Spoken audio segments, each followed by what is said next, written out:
river of my village doesn't make you think about anything. When you're at its bank, you're only at its bank. There's something quite special about cycling alongside the Tejo River in Lisbon. The bike paths wind around the riverbank, displaying the poetry of Portuguese writer Fernando Pessoa. This project was designed by the municipality of Lisbon to promote urban cycling, and the poem resonates and connects with the location perfectly. Here, close to the most western point in Europe, the poem evokes America. Through the Tejo you go to the world. Beyond the Tejo is America and the fortunes you encounter there. Hi, I'm Anita Anthony. Welcome to Ecotrek. The Mercedes-Benz F-Cell Tour will also make its way to America from Lisbon. But en route to the New World, Christian not only bicycled along the River Tejo, but also met people in Lisbon who take part in creating beautiful and inspirational green design there. This place is called Boca do Inferno, the mouth of hell. And could there be any better start for Ecotrek than this natural spectacle? We are in Cascais, south of Lisbon, Portugal, where I want to show you some interesting people and their stories. So let's go downtown. Portugal's capital is considered to be one of Europe's most beautiful cities. But let's focus in on some of the finer details. Architect and designer Pedro Costa is known mostly for his design of the extension of Lisbon's Oceanario. The main tank of the second largest aquarium in the world holds 5 million liters of water.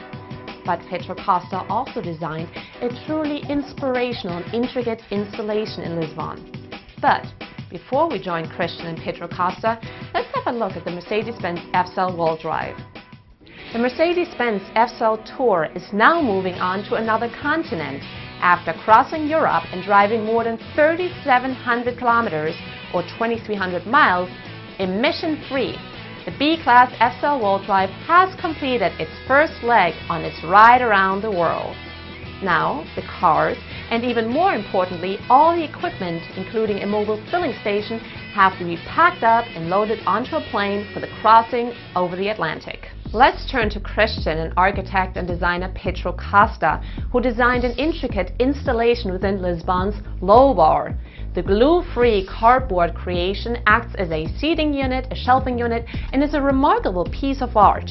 Christian took a closer look. What would you do with things like that? You would trash them, right? Although they are good for designer furniture. Don't believe? See for yourselves.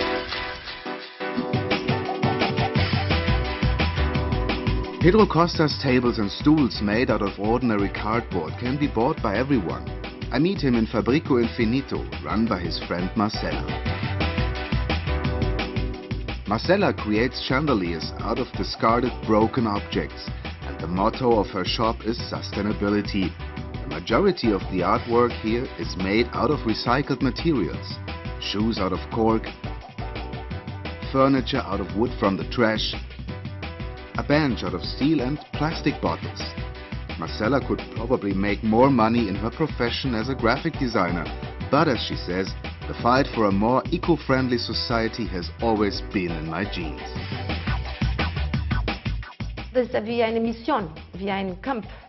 If this would not be my mission, I'd been doing something else for a long time, she says. Because to run this shop takes a lot from me, financially, psychologically and physically.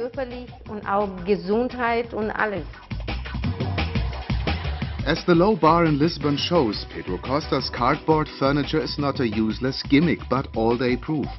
We are stuck in old patterns, what works and what not, says Pedro. As an architect, I always develop things that the persons ask me to do. So I try to put questions and give answers, and sustainability is one of the questions nowadays. Before we turn our back on the old world and set our sights on the new, we stumbled across photos of this unusual Stone Age house in the mountains of Fafit, Portugal. This house looks like it came right off the set of the 1960s cartoon The Flintstones. There was speculation as to whether this house was actually real, but it can be seen right here on Google Earth.